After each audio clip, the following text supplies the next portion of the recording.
Conversa agora com o deputado federal Paulo Ramos. Deputado, passou a Copa do Mundo, o Brasil perdeu, né? O país parou por causa da Copa do Mundo, né? Festividade, tudo é festa, a máquina administrativa passou, e agora vem o Natal e o Ano Novo. E o Ano Novo está ali logo, né? Aliás, tem um ditado árabe que diz assim: quando tudo estiver perdido, dá resto o futuro. E o futuro está ali.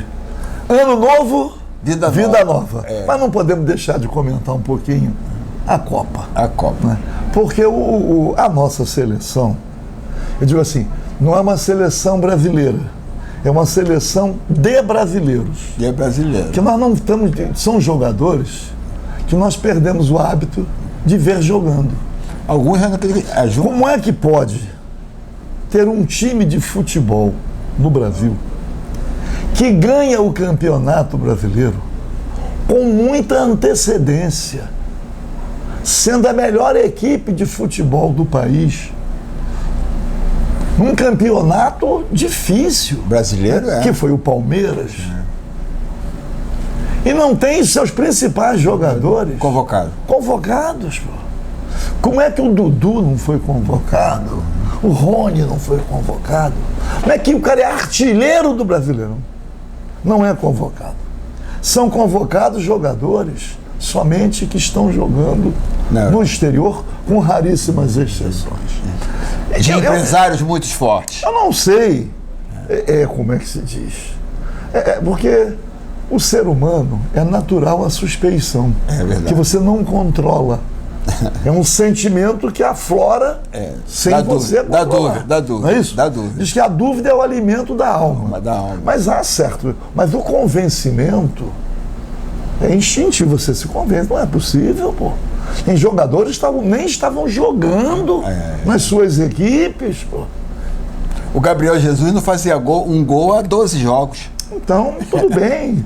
Mas todo mundo sabe que existe agora o mercado, né? O mercado determinando muita coisa. O mercado. O preço do passe do mercado, né? Então, o Tite convocou durante 6 anos que ficou lá, 1 ano, 2 anos, mais de 70 jogadores. Então, E vai para a Copa sem reserva para o lateral esquerdo. Tá? O lateral esquerdo improvisado com a perna direita. Não, tudo improvisado. Tudo improvisado. E, porra, pagou um preço. Pagou um preço, porque a derrota. Vê o técnico de Portugal. Como é que um técnico tem como convocado um dos melhores jogadores do mundo e ele coloca no banco? Foi feliz no primeiro jogo, porque ganhou de 6. É isso? O jogador que substituiu fez 3 gols, gerando o quê? Quando chegou na hora que o pau estava quebrando, está lá o Cristiano Ronaldo no banco, ele vai lá, entra em campo. Entrou para tentar salvar. E quase salvou. E quase salvou. Entrou para salvar. Como perdeu, porque a vitória ofusca todas as falhas. Está falhando. Você falou, o técnico de Portugal, o técnico o Tite ficou 6 anos como técnico, montou uma seleção. O técnico do Marrocos, com 4 meses, montou uma seleção. E vai para a semifinal. Então, a vitória, né? Tudo esconde. Mas a derrota, não é isso? De qualquer maneira, é passado. Quando eu vejo a realidade social do povo brasileiro e a emoção que o futebol proporciona, né? O engajamento e tal, né? Eu me lembro do velho Geraldo Vandré aqui no Maracanãzinho, no Festival da Canção. A vida não se resume em festivais. A vida não se resume no Campeonato Mundial de Futebol. Isso é um episódio. E é um episódio muito pequeno, considerando, não é o sofrimento de parcela expressiva do povo brasileiro, não. O povo africano. Os Marrocos, a seleção do Marrocos. Seleção africana. Sofrimento lá, a fome, a doença, o abandono. Nada pode esconder nem servir de alívio. Nem servir de alívio. Então agora, aqui no Brasil, caímos na real. E cair na real é o quê? Estamos diante de uma transição. Uma transição. PEC para transição sempre houve a partir... Porque qual é a necessidade de uma emenda constitucional para autorizar gastos acima do chamado teto? Quem inaugurou essa exigência a partir da destituição da presidente Dilma foi o próprio presidente Michel Temer. Foi, filho. Depois, no próprio governo Bolsonaro, e eu estou lá, estava lá, houve emenda constitucional para autorizar gastos acima do teto. Você vai votar a favor ou contra? Vou votar a favor. Na época do Bolsonaro, a primeira foi para o enfrentamento da pandemia. Tinha uma justificativa. Olha, nós não podemos nos ater ao teto, porque é preciso gastar mais do que a receita, que tem que enfrentar a pandemia. Então foi feito. O Supremo Tribunal Federal, na época, decidiu que poderia. Sabe quem não concordou? Foi o próprio Bolsonaro. E eu digo, e na época eu disse, e com razão, que ele não quis ficar na dependência da insegurança jurídica que adivinha e que advém do Supremo Tribunal Federal. Falou, não, eu quero uma emenda constitucional. Qual é a justificativa? O Bolsonaro não fez despesas. São quase 200 bilhões, deputados. O Bolsonaro não fez despesas para enfrentar a pandemia acima do teto, enquanto não houve emenda constitucional. Enquanto não houve. Mesmo tendo a decisão do Supremo. E com razão, época, ele não confiou. Claro. Claro que não. Se há entendimentos que vão para lá e vão para cá, o que eu vou deixar? Na reta. Então agora, como isso virou uma cultura, nenhum presidente faz gastos acima do teto sem que tenha o amparo constitucional. Então a PEC está lá votando, né? Acaba a PEC e tal, para autorizar gastos sempre com uma justificativa. Socorrer sempre o desvalido. Então agora é o auxílio, qualquer que seja o nome, é socorrer, como é que se diz? A dívida social é muito grande. Manter muito grande. Então, ninguém... os benefícios. Eu vejo discussões paralelas. Ninguém pode ser contrário a que haja recurso para socorrer quem está com fome. É verdade. Não pode.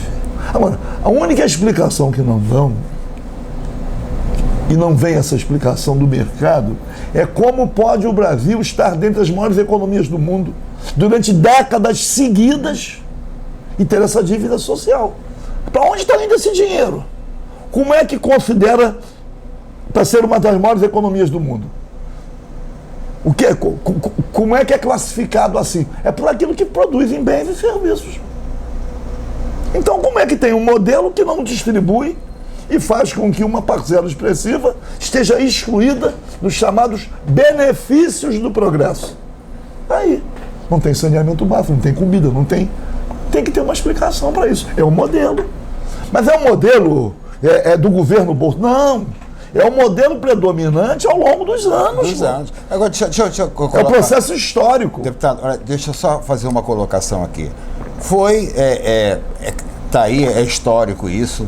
Todo o rio de dinheiro do governo Lula que deu para os outros países da América Latina, para Cuba, do BNDES, Banco Nacional de Desenvolvimento Social, e é do Brasil. Esse dinheiro também não corre risco do BNDES acontecer a mesma coisa agora? Porque esses que foram beneficiados deram tudo calote. E o governo apoiou. Venezuela, né? O metrô da Colômbia. As coisas não são rigorosamente. Mas isso é real, deputado. As coisas não são como afirma. O Brasil está aqui, não é isso? Fazendo concessões e mais concessões ao capital estrangeiro, dizendo que é para ter investimentos. O Brasil faz inúmeros favores às multinacionais, aos bancos estrangeiros, ao sistema financeiro internacional, alegando que é para ter investimento aqui.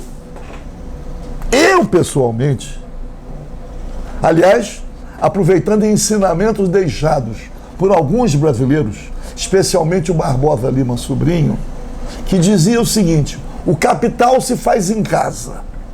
Nenhum país, vai investir aqui para que nós tenhamos sucesso, para criar aqui dentro competidores com os países de origem desse capital.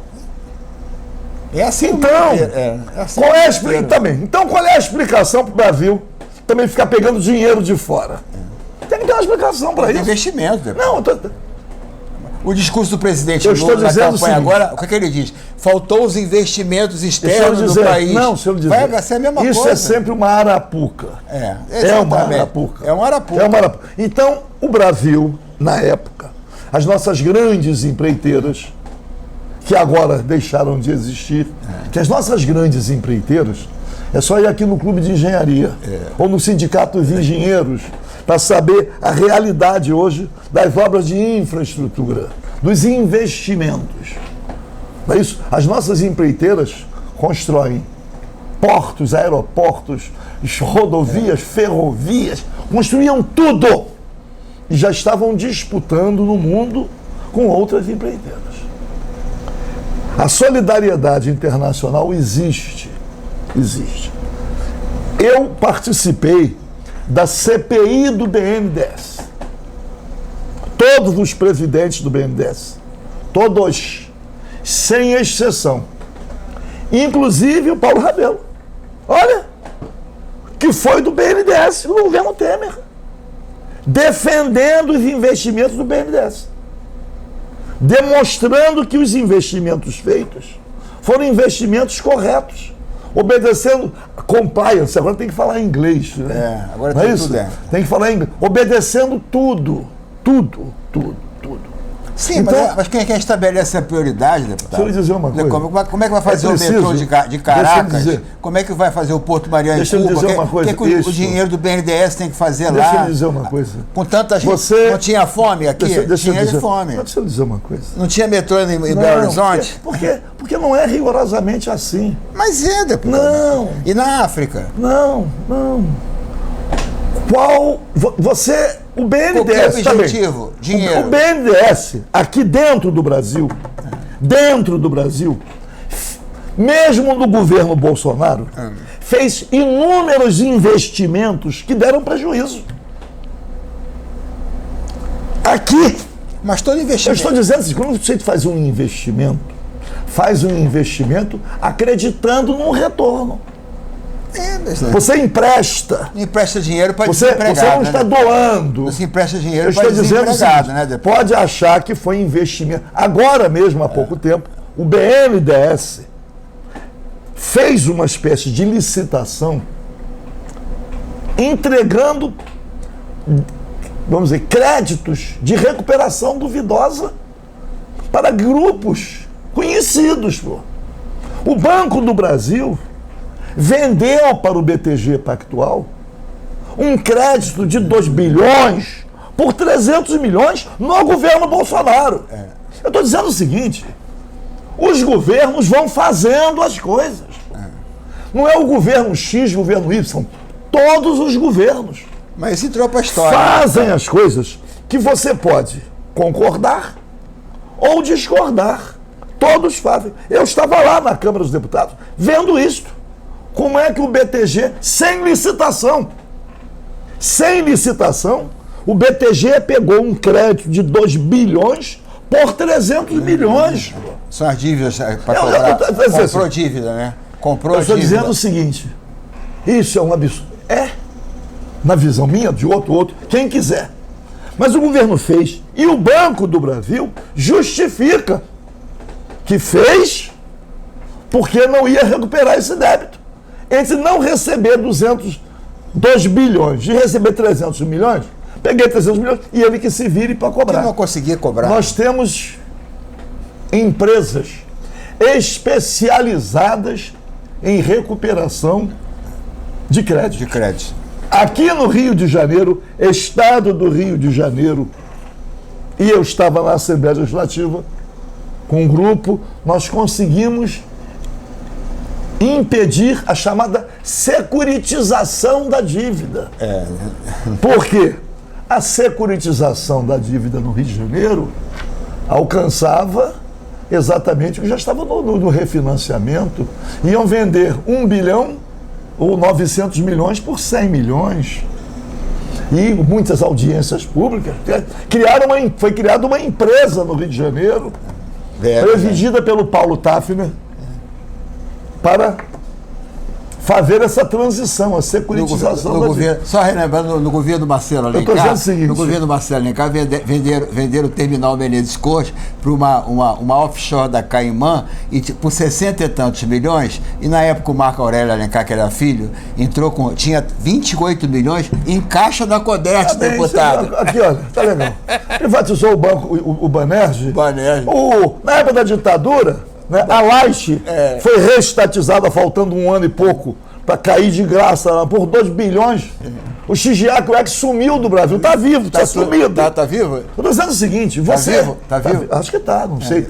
Há pouco tempo aí, não sei, 1 ano e pouco atrás, ele escreveu um artigo no jornal Globo. Estou dizendo o seguinte. Mais 2 minutos. Estou dizendo o seguinte. Governo é governo. Tem erros? Tem. Todos têm. Todos têm. Então, a grande questão é que o processo está seguindo o seu rumo. Estamos aí no Brasil. O barco está seguindo. Comprovadamente, com 30 e poucos milhões de pessoas passando fome. Eu estava conversando sobre as metas do futuro governo. Olha aí. Não é... Eu uma vez lá na Comissão de Relações Exteriores, falei, nós estamos discutindo o quê? É o fim do desmatamento ilegal ou é a redução do desmatamento ilegal? Eu quero saber. Nós estamos discutindo o fim do garimpo ilegal ou a redução do garimpo ilegal? Porque reduzir a velocidade é uma coisa. Agora, a meta tem que ser a erradicação. A meta não pode ser a redução. Como eles põem. A meta tem que ser... Estava vendo na televisão. Como é que a televisão mostra o garimpo ilegal em Terra Yanomamis? Mostrando ali os rios que estão sendo contaminados. A televisão mostra. Será que nós não temos uma força terrestre? Nós não temos um governo que... Eu não estou dizendo no governo atual. Estou falando nós governos. Porque o garimpo ilegal sempre está lá, o garimpo ilegal. Mas cresceu. E quando era menor, por que não acabaram? Por que não erradicaram? Então, como é que se diz? Meta. Pega as reformas de base do João Goulart. Na educação, uma meta, a erradicação do analfabetismo. Na reforma da educação. Na reforma agrária do João Goulart, meta, erradicação da fome. Não é diminuir o número de quem está passando fome, é acabar com a fome. Então, mas você bota uma meta irrealizável. Por que é irrealizável? Meta é meta.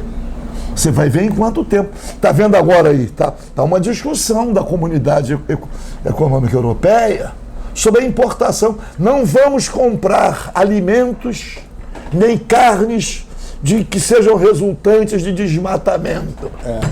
Tá bem. E também quero dizer, também não sou muito receptivo a opiniões externas, não.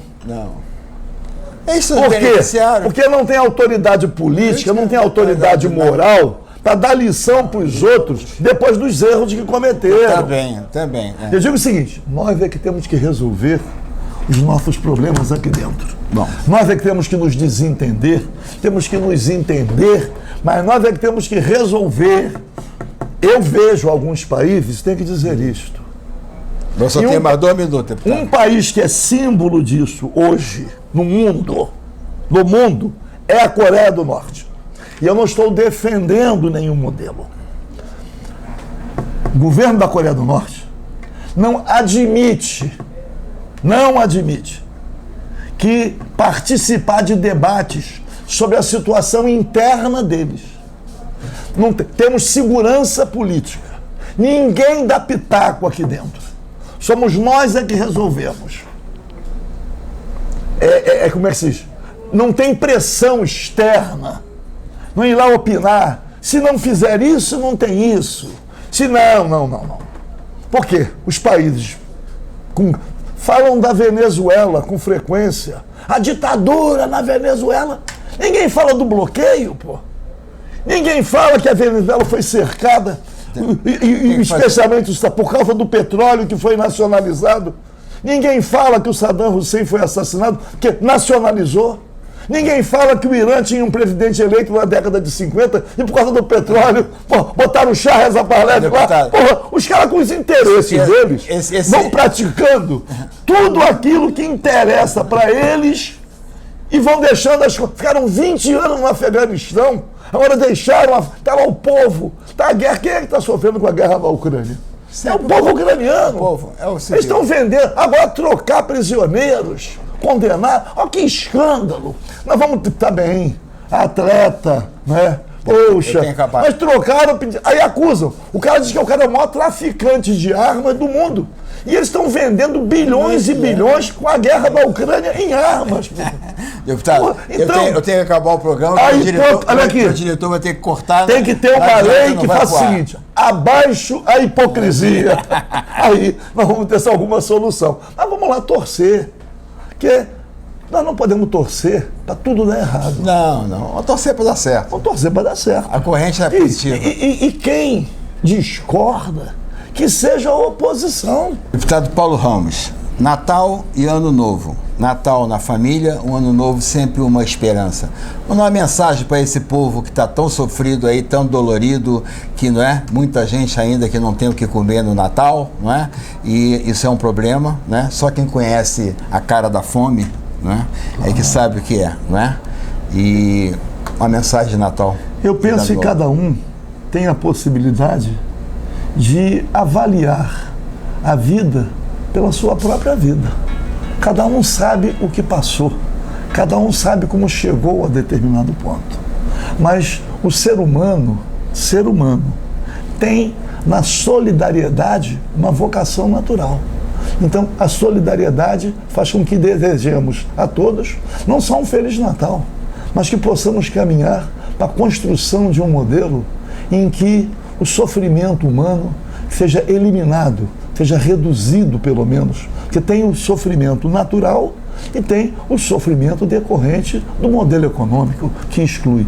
Desejar o seguinte, que a Declaração Universal dos Direitos Humanos possa prevalecer no Brasil ao longo dos séculos. Feliz Natal e Ano Novo. Tudo de bom para todos.